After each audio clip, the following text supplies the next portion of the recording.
Gracias, Luca. ¿Ya tengo sonido? Hola. Lo escuchamos perfecto, doctor. Adelante. Gracias, Luca. Muy buenos días. Qué gusto saludarte y a ti y a todos los amigos de Colteni. Primero, pues, felicitarlos por este excelente foro que se ha convertido en un espacio académico muy bueno a nivel latinoamericano y agradecerles a ustedes por su amable invitación para compartir algunos conceptos que estamos manejando, pues, en nuestra Facultad de Odontología. Nosotros estamos hablando desde la ciudad de Cartagena de Indias, al norte de Colombia, situada sobre el Mar Caribe, ¿sí? Una ciudad bella, como tú dijiste, histórica, colonial, y estamos conversando desde nuestra Universidad de Cartagena. La Universidad de Cartagena tiene 190 años de fundada, y un dato histórico muy importante, fue fundada por decreto el 6 de octubre de 1826, nada menos que por el propio libertador Simón Bolívar, quien firmó el decreto, quien fungía como presidente en ese momento de Colombia, y Francisco de Paula Santander. Se llamaba Universidad del Magdalena y del Istmo, y tenía jurisdicción sobre todo lo que era la zona norte de Colombia, Venezuela, Panamá, Nicaragua y Costa Rica. Actualmente nuestra universidad posee 6 facultades y 17 programas de pregrado. Además de eso, tenemos 31 especialidades, 14 maestrías y 6 doctorados. Y tiene influencia en toda la zona Caribe o zona norte de Colombia. Entre esas facultades se encuentra nuestra Facultad de Odontología, la cual ya completó más de 70 años de fundada, y tenemos 4 clínicas de 20 unidades cada una para completar 80 cubículos individuales, uno para cada estudiante, donde pueden practicar toda la parte clínica que corresponde a la odontología. Tenemos 4 especialidades: ortodoncia, cirugía cirugía oral y estomatología, odontopediatría y nuestra especialidad, que es la endodoncia. En este momento les presento, por ejemplo, nuestro laboratorio de microscopios del posgrado de endodoncia, que tiene 12 microscopios, uno para cada estudiante, manejando tecnología de punta en nuestro posgrado, y además cada estudiante se le asigna una tablet donde va a manejar directamente todos sus casos clínicos. Esa es, pues, una pequeña presentación de nuestra querida universidad aquí en Cartagena, y en la Facultad de Odontología, pues, los esperamos a todos. Ojalá pudieran acompañarnos algún día. Y bueno, entrando en materia, quise ponerle este título a este tema porque es un tema muy interesante que manejamos como endodoncistas desde hace muchísimos años. Inicio con esta imagen de Craig Barrington, donde se aprecia la magnitud o la magnitud del sitio donde trabajamos como endodoncistas, la anatomía interna apical. Son imágenes bellísimas en dientes diafanizados que nos muestran la anatomía interna de los conductos, las diferentes ramificaciones que se pueden presentar en el tercio apical, cuál es el conducto principal, en cuál foramen tenemos que trabajar o cuál es nuestro foramen principal. Miren, por ejemplo, todas las irregularidades que se presentan en esta anatomía. Estos son dientes diafanizados. ¿Cómo podemos hacer nosotros como endodoncistas para conformar y desinfectar estos 3 milímetros que realmente son la clave de nuestro éxito o nuestro fracaso en endodoncia?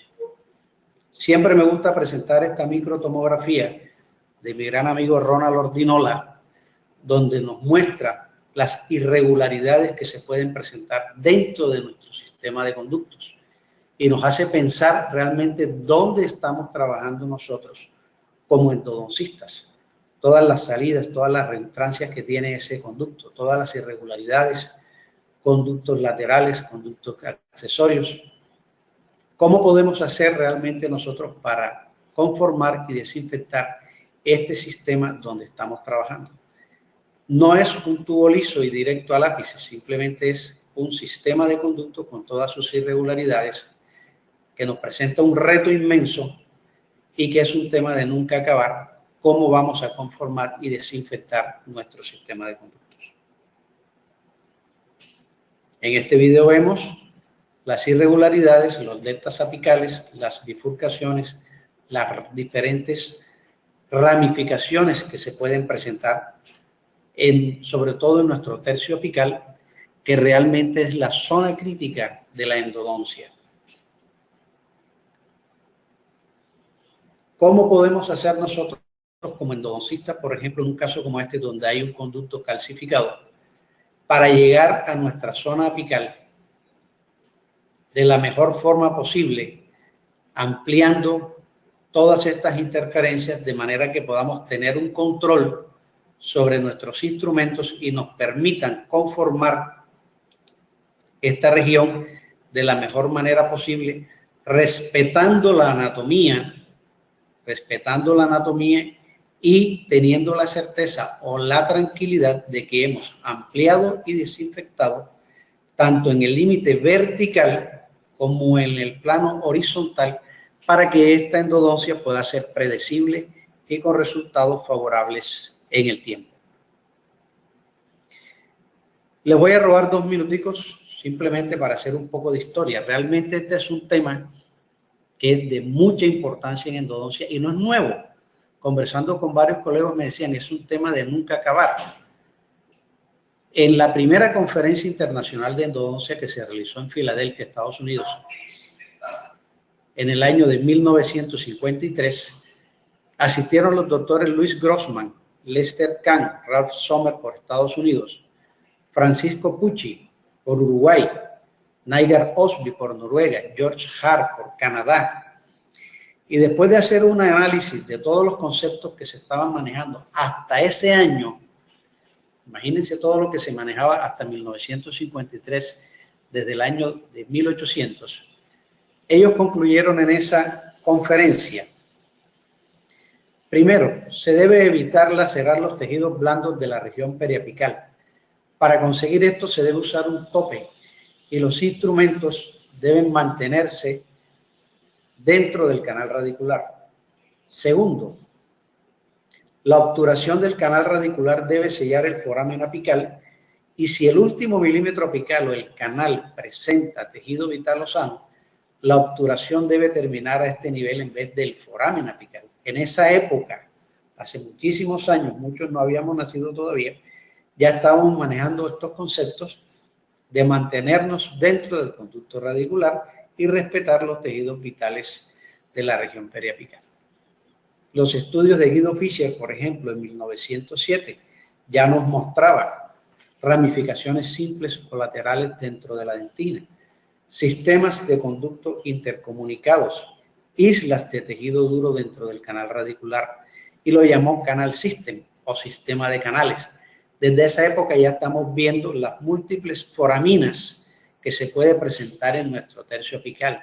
Luego entonces, ¿dónde instrumentamos? ¿Hasta dónde llegamos? ¿Cuál es el foramen que realmente estamos midiendo en nuestra longitud de trabajo? El tercio apical, realmente estos 3 milímetros son la zona más crítica nuestra. Tenemos la constricción apical, el foramen apical, la unión CDC, el cemento y dentina apicales, el vértice apical, el ligamento periodontal y la región periapical. Es realmente la zona de mayor intensidad metabólica y es la que debemos manejar con muchísimo más cuidado para poder conseguir el éxito en nuestra endodoncia. Hay múltiples conceptos realmente desde esa época sobre hasta dónde debe llegar el límite apical de la instrumentación y por ende el de la obturación. Por ejemplo, Wayne en 1982 e Ingold desde 1983 preconizaban que la instrumentación debe llegar hasta la unión CDC o cemento dentina conducto. Esta es una zona específica donde se unen la dentina y el cemento hasta donde llega la pulpa y comienza el ligamento periodontal. El problema es que esta zona no es exacta generalmente y puede estar a diferentes niveles en cada pared del diente. Por lo tanto, no tenemos la certeza de que es una zona precisa. Puede encontrarse entre 0.5 y 1.5 milímetros del vértice apical. El conducto cementario puede medir entre 508 micras y 348 en dientes jóvenes, entre los 18 y 25 años, y 802 y 619 en adultos, entre los 55 años o más, según los estudios pioneros de Cutler en 1955. Entonces, por todos los estudios que tenemos, sabemos que la unión CDC realmente no es precisa y, como les decía, en algunas paredes puede estar en uno u otro nivel. Por lo tanto, esta zona vamos a tomarla como una zona de referencia histológica, pero muy difícilmente la vamos a poder tomar como una zona referente para finalizar nuestra instrumentación y nuestra obturación. Seguimos con las preguntas o con los conceptos. ¿Cuál es el límite apical de la instrumentación de obturación? Según Childer, por ejemplo, él nos decía que deberíamos obturar hasta el vértice radiográfico. Sabemos por muchísimos estudios que el foramen apical no abre en la mayoría de los casos en el vértice apical del diente, sino entre 0,5 y 3 milímetros. Por lo tanto, si nosotros vamos a instrumentar hasta el vértice radiográfico, muy seguramente vamos a estar sobreobturando, sobreinstrumentando ese diente y por lo tanto creando una sobreobturación, porque la radiografía nos muestra nada más dos planos, no tenemos la certeza de que estemos dentro de nuestro foramen apical. En algunas ocasiones, pero muy contadas ocasiones, según Castellucci, hay un porcentaje de dientes que puede radiográficamente aparecer el foramen apical cuando está hacia mesial o hacia distal, pero realmente son muy contadas excepciones. Por lo tanto, la verdad es que instrumentar y preparar hasta el vértice radiográfico, estamos realmente, en la mayoría de los casos, creando una sobreinstrumentación. ¿Cuáles son los otros conceptos o cuál es la otra referencia anatómica que tenemos dentro de nuestro tercio apical? ¿Hasta dónde debemos llevar nuestra instrumentación? La constricción apical. Hay unos estudios clásicos de Langeland y de Ricucci y Langeland donde histológicamente determinan que la instrumentación debemos llevarla hasta la constricción apical, que es la zona de mayor estrechamiento a nivel del tercio apical, inclusive antes del límite CDC. Es el diámetro menor del conducto, se localiza en dentina y mide aproximadamente 224 micras en dientes jóvenes y 210 micras en dientes adultos, según Cutler en 1955, y se encuentra generalmente ubicado entre 0,5 y 1,5 del vértice apical. Fíjense que estamos hablando la distancia del vértice apical, pero realmente no tenemos la certeza de que sea una constricción exacta. ¿Sí? Hay un estudio de Dummer que nos muestra los diferentes tipos de constricciones que se pueden presentar y las diferentes distancias a las que se encuentra esa constricción del vértice apical. Hay una constricción tradicional, hay otra, la tipo A, la B, taperizada o cónica, la C, multiconstricción y la C, una constricción paralela. En el tipo A, más o menos se encuentra desde el vértice apical a la constricción a una distancia de 2,69 milímetros. En la tipo B, 1,33, en la tipo C, 2,25 y en la tipo D, 2,68 milímetros del vértice apical. Entonces, realmente, ¿dónde queda la constricción apical? Algunos dientes la presentan muy clásica, otros realmente no se sabe dónde está.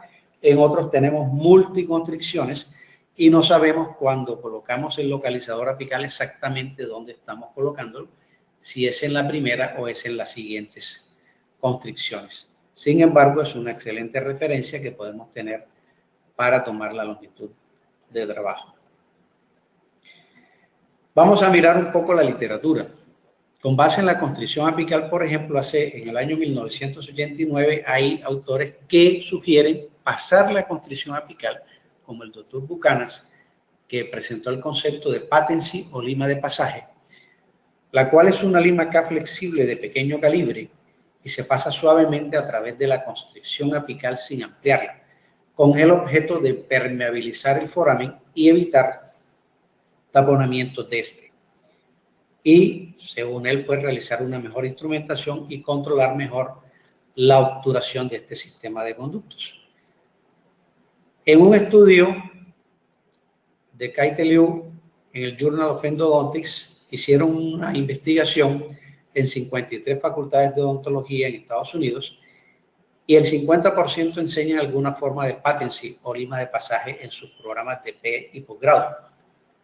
Se les preguntó también cuál es el límite de instrumentación y obturación establecido entre 43 facultades de odontología. 3 facultades informaron que llegaban hasta el lápiz radiográfico, 7 hasta medio milímetro corto, 24 hasta 1 milímetro corto de lápiz radiográfico, 6 entre medio y 1 milímetro, 2 entre 1 y 1 milímetro y 1 entre 1 y 2 milímetros. Fíjense ustedes la multiplicidad de conceptos que se presentan en las diferentes escuelas de endodoncia. Y realmente, basado en la evidencia desde aquella época, desde 1956, por Strindberg en su trabajo, nos concluye el mayor porcentaje de éxito se presenta cuando la obturación termina 1 milímetro antes del ápice radiográfico. Hay trabajos de Strindberg en el 56, Granen y Hanson en el 61, múltiples trabajos cuyas principales conclusiones son: los conductos sobreobturados tienen 4 veces más posibilidades de fracasar que aquellos obturados antes del ápice radiográfico. Sigue la controversia. Kojima e Inamoto, evaluando el éxito endodóntico en los tratamientos con pulpa vital y no vital, en un metaanálisis concluyen que los conductos deben ser obturados dentro de los 2 milímetros antes del ápice radiográfico. Y así, Schaefer, por ejemplo, en el 2005, en un metaanálisis también, determinando el límite de obturación óptimo, el resultado de este trabajo es el mejor pronóstico de éxito se consigue cuando el conducto queda obturado antes del ápice. Y así tenemos múltiples trabajos desde hace muchísimo tiempo hasta la fecha, donde realmente hay multiplicidad de conceptos. La posición de la unión cemento-dentinaria puede ser muy variable, a menudo tienen límites poco precisos y puede encontrarse a distintos niveles. Kulich, Rigucci y Langeland, por ejemplo, en 1998, la localización anatómica de la constricción apical puede ser determinada con exactitud. Se registraron casos en los que su posición se encontraba, inclusive no puede ser determinada, a más de 3.5 milímetros del ápice anatómico.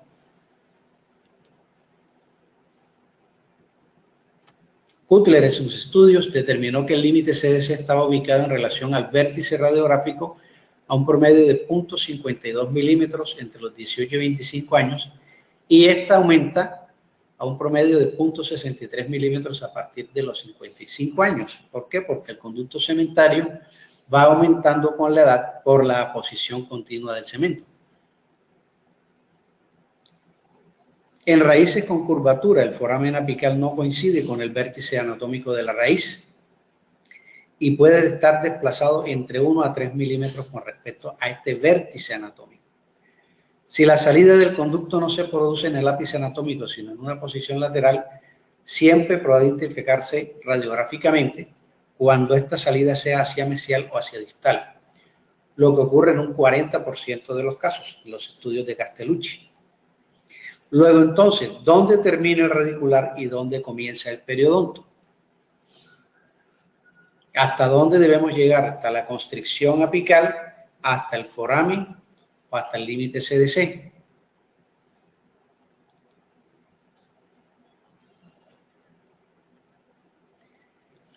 Fíjense que hemos analizado en las zonas anatómicas del tercio apical lo que es la constricción apical y el límite CDC e inclusive trabajos que nos sugieren que la instrumentación debe llegar hasta el vértice radiográfico.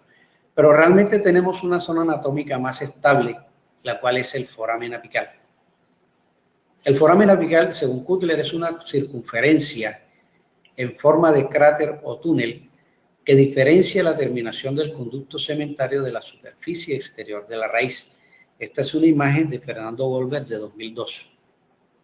Esta imagen, por ejemplo, de mi gran amigo Gonzalo García, de Argentina, muestra lo que decía Castellucci en su trabajo: cuando el foramen sale lateralmente, podemos visibilizarlo en la radiografía, pero fíjense que está entre 1 y 4 milímetros del vértice apical. Entonces, ¿dónde está ubicado este foramen? El conducto cementario se desvía en diferentes ángulos, lo que ocurre como resultado de la adaptación del diente a algunas influencias funcionales. Y muchísimas veces el foramen no coincide con el extremo anatómico de la raíz y puede encontrarse desplazado hasta 3 milímetros con respecto a este vértice apical. Estas imágenes lindísimas del doctor Francisco Balandrano nos muestran las diferentes formas en las cuales se puede presentar nuestro foramen apical: clásico en forma cónica, amplio con un delta apical, amplio dividido en 2 forámenes o foraminas, o múltiples foraminas al final. Entonces, ¿hasta dónde realmente nosotros debemos trabajar? La forma más frecuente del foramen apical es ovalada con forma de semiluna o reloj de arena. Fíjense ustedes todas las diferentes formas que podemos encontrar en las que termina nuestro foramen apical. Inclusive esta forma alargada de aquí, que nos dificulta realmente la limpieza de esa zona en el último milímetro apical. Este trabajo de Pablo Encinas, que fue muy interesante, con 500 pacientes en el nordeste de Argentina, observó que pueden haber múltiples foraminas, inclusive se pueden presentar hasta 7 foraminas en el tercio apical. Entonces, ¿cuál es el foramen o hasta dónde vamos a limpiar? Seguimos con este trabajo y encontró que hasta 1600 micras puede medir un foramen apical ovalado, como este, por ejemplo, o como este. Entonces, realmente eso nos va a dificultar la limpieza y la instrumentación. Múltiples foraminas, diferentes formas, podemos encontrar de todo en nuestro foramen apical.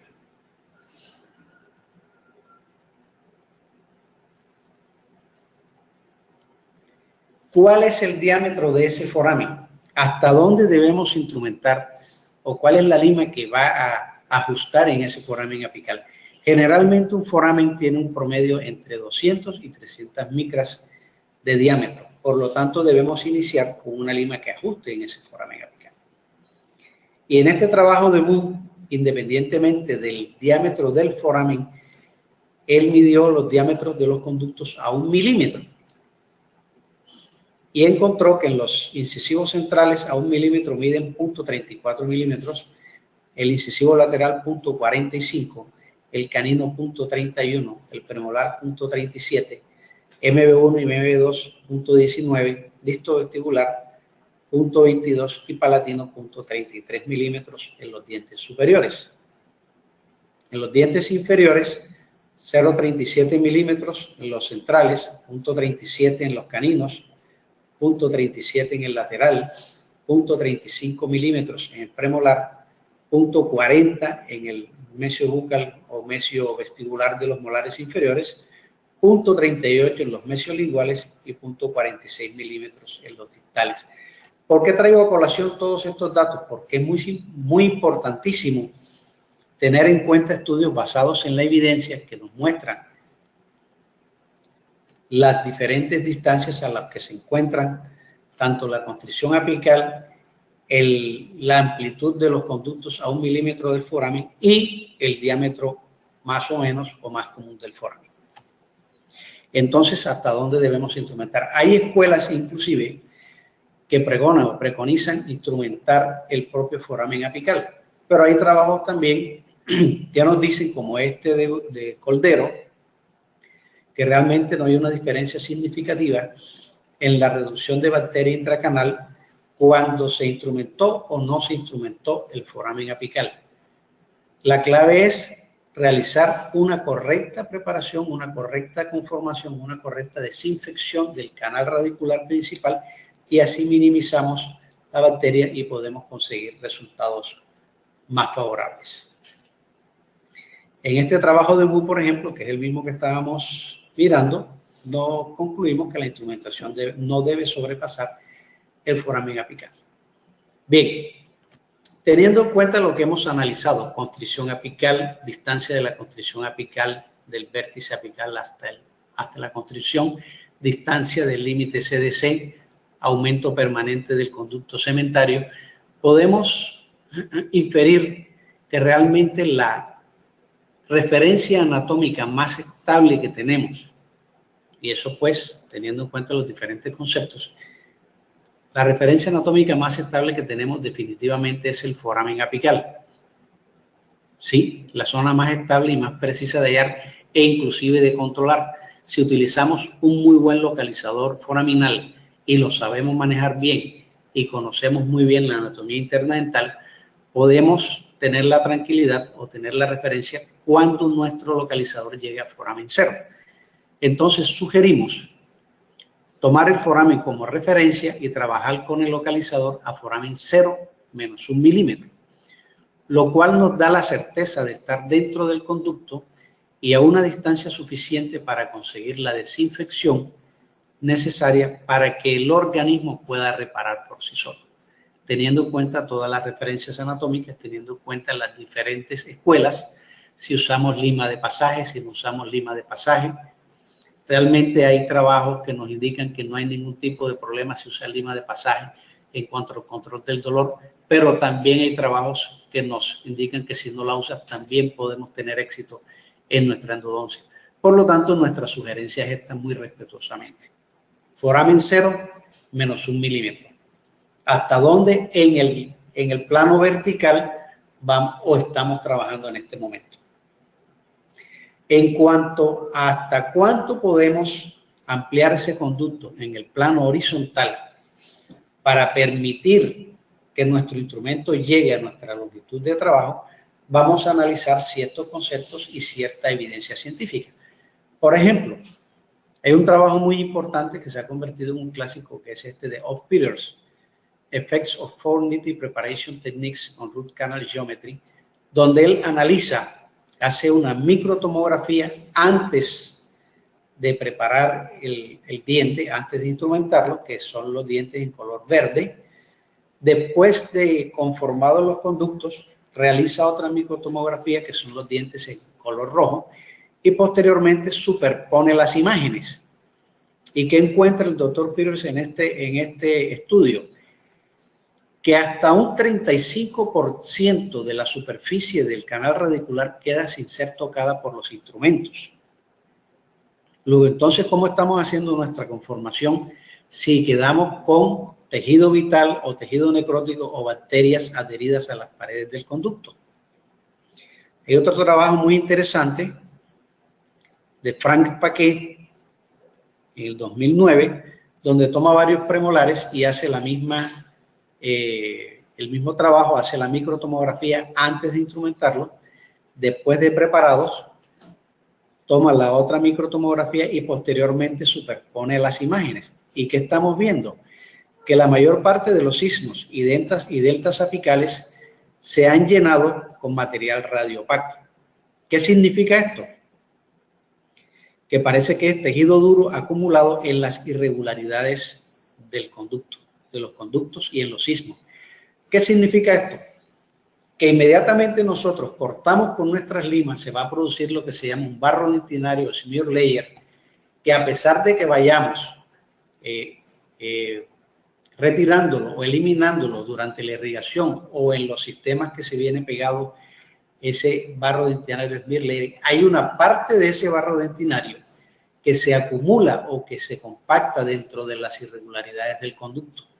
Entonces, ¿cuál es el problema aquí? ¿Cómo vamos a eliminar esa cantidad de material o bacterias que se acumulan en los sismos, en las irregularidades, para ayudar a nuestra instrumentación a eliminar eso? Sobre todo el biofilm. Sabemos que el biofilm se localiza principalmente en el tercio apical, porque tiene una anatomía más compleja, porque hay menor acción de los irrigantes y medicamentos, porque hay una baja tensión de oxígeno que favorece la proliferación de bacterias anaeróbicas y tienen acceso a los nutrientes de los tejidos apicales y periapicales. En este estudio de Ricucci, por ejemplo, en este molar, que lo tuvieron que extraer ya porque definitivamente estaba perforado, él evaluó la raíz mesial de estos molares. Aquí vemos el corte transversal y vemos el conducto radicular y el istmo. En este momento vemos el conducto radicular. Todo esto que está aquí es biofilm adherido a las paredes de ese conducto. Es muy posible con nuestra instrumentación que ese biofilm que está adherido a las paredes del conducto lo podamos retirar en su mayor parte. Pero esta zona que está aquí, ¿qué instrumento va a llegar a esta zona? No hay un solo instrumento que llegue a esta zona. Luego entonces debemos activar nuestra solución irrigante de manera que ella, mediante la activación, pueda penetrar en esta zona y nos permita remover la mayor parte de esa bacteria que se encuentra en ese istmo. ¿Sí? Hay múltiples estudios, sobre todo este del doctor Botschubus y Van der Luis, donde analizan mediante un modelo computarizado de fluidos el reflujo o el flujo del irrigante dentro de este sistema de conducto utilizando diferentes tapers o diferentes conicidades. Realmente en este momento la clave es la activación de la irrigación. La función de nuestra instrumentación es conformar el conducto de tal manera que permita a la aguja llegar lo más profundamente posible y permita que esa solución irrigante llegue hasta la longitud de trabajo. En este estudio, por ejemplo, ellos utilizaron diferentes tapers, 2506, 3506, 4506, 5506, con diferentes tipos de aguja. En este caso estamos utilizando una aguja con ventana lateral. ¿Y qué podemos concluir en este estudio? Cuando irrigamos con una aguja con ventana lateral, con salida lateral, la solución irrigante, dependiendo del taper que utilicemos o de la conicidad, se despacha, si ustedes miran aquí bien, hasta 1 milímetro más allá de la punta de la aguja. Quiere decir que esta aguja en un taper 5506 la podemos llevar un poco más profundamente. ¿Por qué? Porque sabemos y tenemos la tranquilidad de que la solución irrigante solamente se va a desplazar hasta 1 milímetro más allá de la punta de la aguja.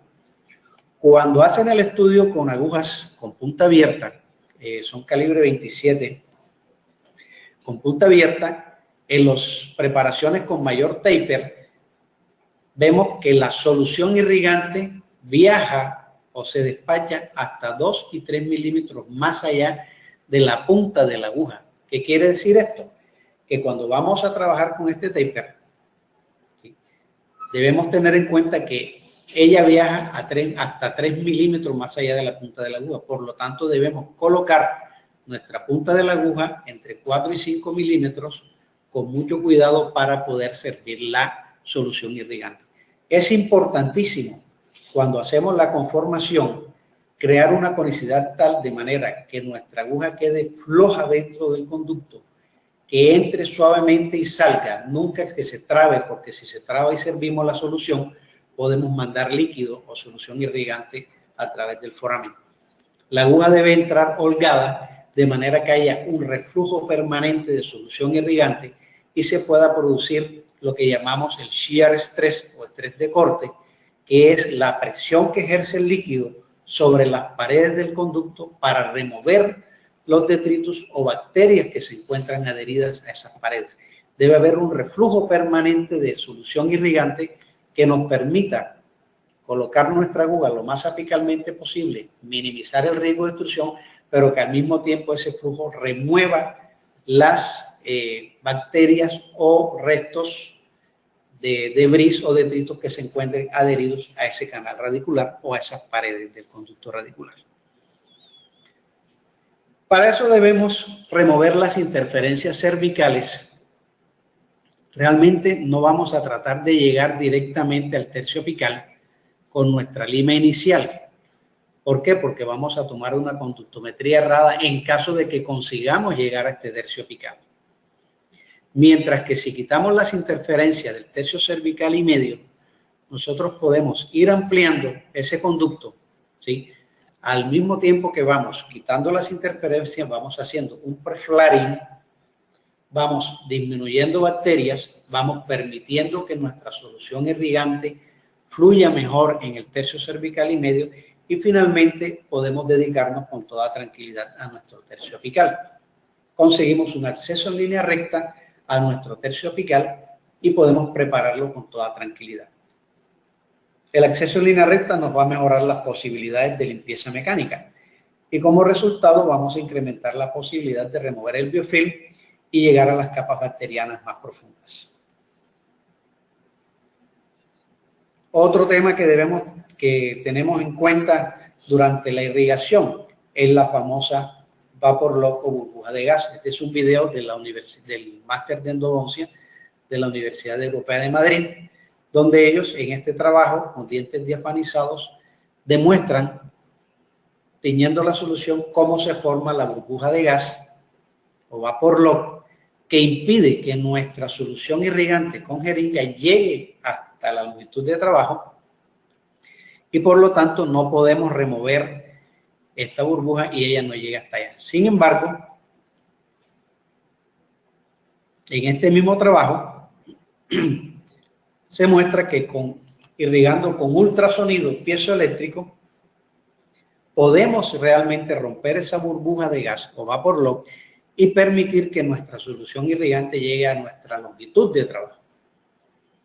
Inclusive podemos conseguir que ella entre en conductos laterales que se pueden presentar en la anatomía. Entonces realmente debemos activar la solución irrigante para conseguir que ella llegue hasta la longitud de trabajo y poder conseguir una mejor remoción. Este es un video de mi gran amigo Jorge Vera, me lo pasó, donde el diente diafanizado se muestra perfectamente cómo al activar esta solución irrigante penetra en los túbulos dentinarios y nos permite remover la bacteria que se encuentra en esos túbulos dentinarios. Recuerden que la bacteria penetra entre 500 y hasta 1000 micras dentro de los túbulos dentinarios. Luego entonces nosotros debemos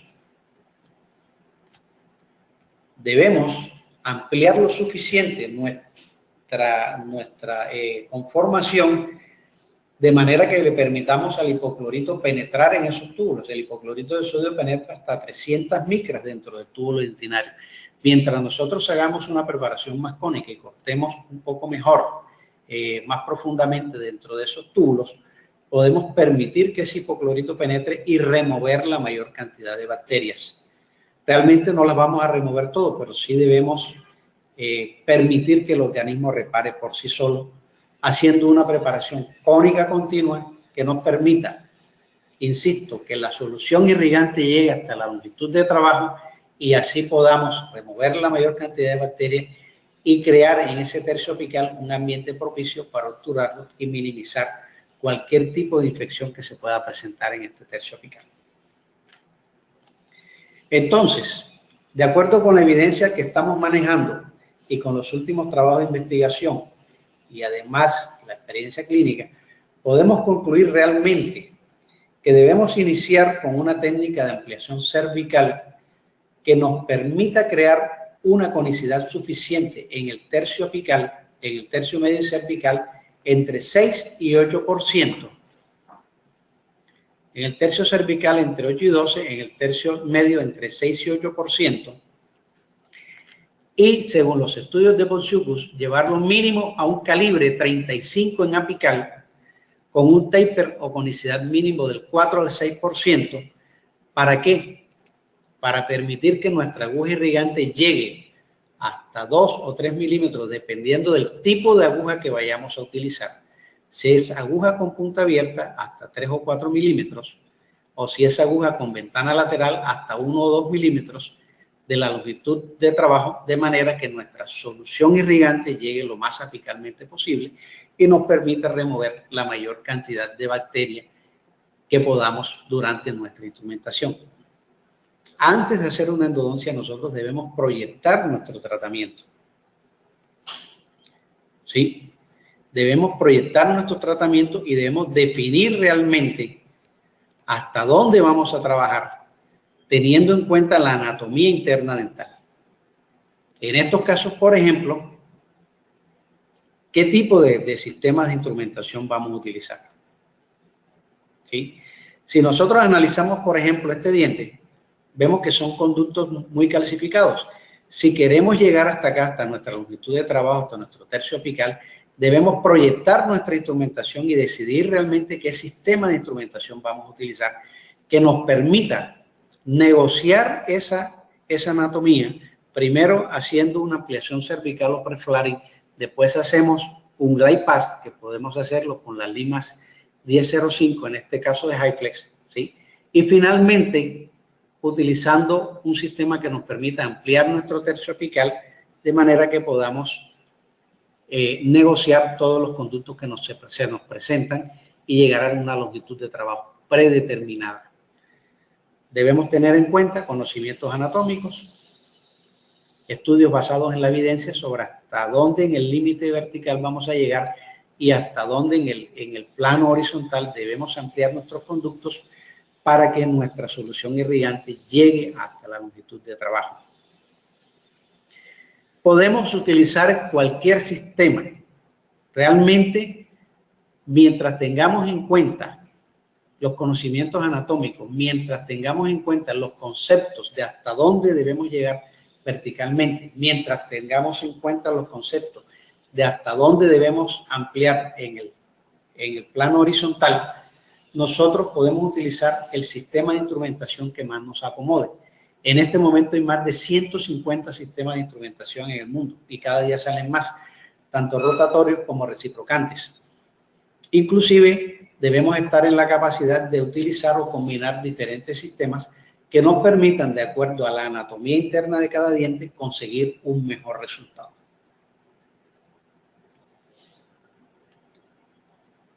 Entonces podemos combinarlos y podemos realmente obtener los resultados que queremos dependiendo del tipo de sistema. Por supuesto, hay que tener muy en cuenta la casa o la empresa que fabrica estos sistemas que estamos utilizando, que sean sistemas de calidad, de excelente confiabilidad y nos permitan obtener resultados predecibles en el tiempo. Realmente, pues, esos eran los conceptos que quería compartir con ustedes. Espero, pues, que haya sido de su agrado esta pequeña conferencia o digamos, esta pequeña compartir de conceptos. Y bueno, creo que terminamos. Muchísimas gracias por acompañarnos. Estamos en la ciudad de Cartagena de Indias, nuestra Universidad de Cartagena. Y este es mi correo. Aquí estoy a sus órdenes para cualquier cosa que necesiten. Muchísimas gracias.